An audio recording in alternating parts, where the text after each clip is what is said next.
Good morning, beautiful person. Greetings from cold Winnipeg. And I can't actually see very well because my glasses are frozen up. I don't know if you can see that. But I'm warm enough to walk and talk right now because I just finished my run. And I dressed really warmly and now I'm hot. So I actually had the scarf off for a good part of the run too. I just put it back on because my chin was getting cold. It's about minus 22 Celsius. And yes, I'm wearing snow pants. I don't think you can see them. Or maybe you could, I don't know. Anyway, so, good morning, Sada. Good to see you. So, I want to talk about control. As you may know, if you follow me, hi Kenton, good morning. Thanks for jumping on. As you know, if you follow me, I like to listen to audiobooks when I'm running. It's especially easy now with my fancy new Bluetooth headband. No more wires, yay. And today I'm listening to Mel Robbins. I've listened to her before.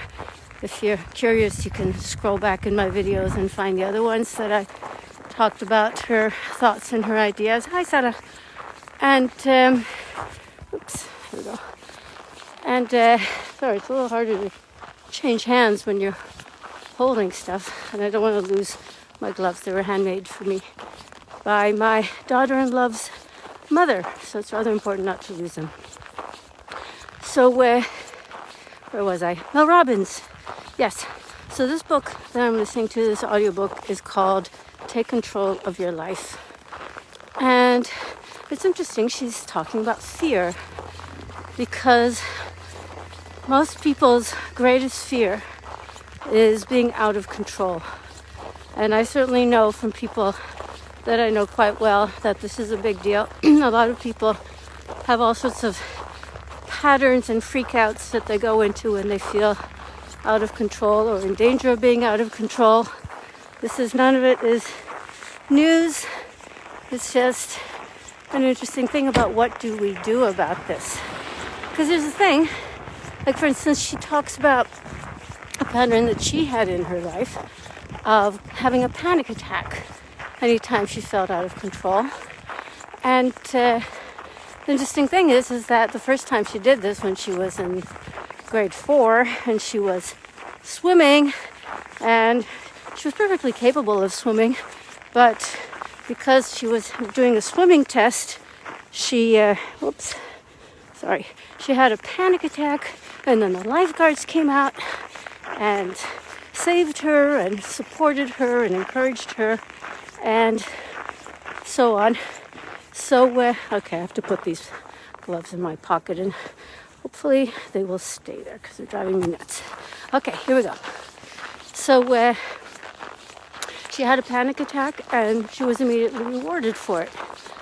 Adults came out and supported her and helped her, and she learned that that was a good thing to do anytime you felt out of control. And she recounts a few other instances in her life where she did that until in the end it stopped working and she had to face it and she became Mel Robbins, right? But here's the thing, this is an extremely common pattern. A lot of people do this. I'm only listening to the first person of the 6 that she's presenting in this audiobook, so I can't really say what they were doing. But she's talking to a young man right now who is full of anxiety about what's he going to do with his life. And yeah, a lot of people, so he's the, snowblower, sorry about that. So he's dealing with, I hope you can hear me.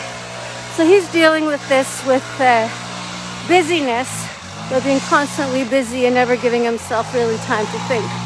That's as far as I can get with it. I haven't finished listening to his story.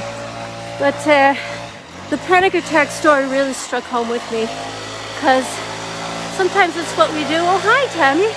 Oh, I know, Tammy. 54321 is amazing. But that is the evolved Mel Robbins, not the Mel Robbins who went to college and decided after an hour on campus that law school was not for her. and she actually packed up and left.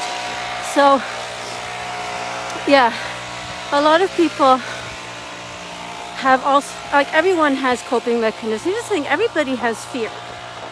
It's not possible to go through life without fear. I mean, Marcus Aurelius had fear, and he was emperor. Like, everyone has fear. Question is, what do you do about it? And how do you deal with it? And I love the way she breaks it down, that a lot of time we think that our fear is about something else. And I'm not talking about if you're in a situation of physical or emotional danger. Obviously, then the fear is much more immediate and requires different action. But we have this generalized life anxiety and fear of not being in control of our own destiny. And of course, of our destiny, we really aren't. Like, especially this year has certainly taught us that forces beyond our control are going to do things in our lives, but they don't have to do things to us. We don't have to be the victims who just have this happen and have no control. So if we go back to, I haven't mentioned Ray Higdon in a while, so I probably should do that now. He talks about having activity goals. It's Monday. It's Goal Setting Monday. Have activity goals. Okay, one way to get back control in your life is to set goals where you can do something. Okay, if you set a goal that requires other people to do something, again, you're giving up control. What psychologists call the locus of control. You're placing it outside yourself. What can you control? What can you do? So I hope this was helpful.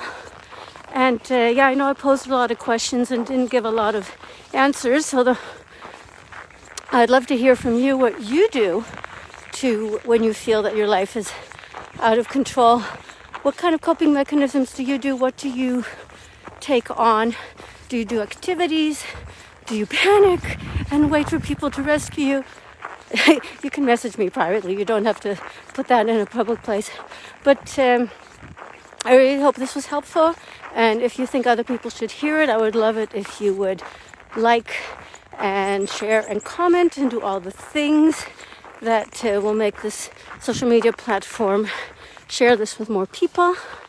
And if you are feeling stress, there are a lot of things we can do. We are not out of control.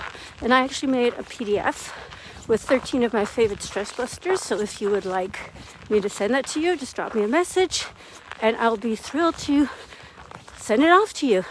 So you have a great day. Remember, I love you. And I'll talk to you again tomorrow. Bye.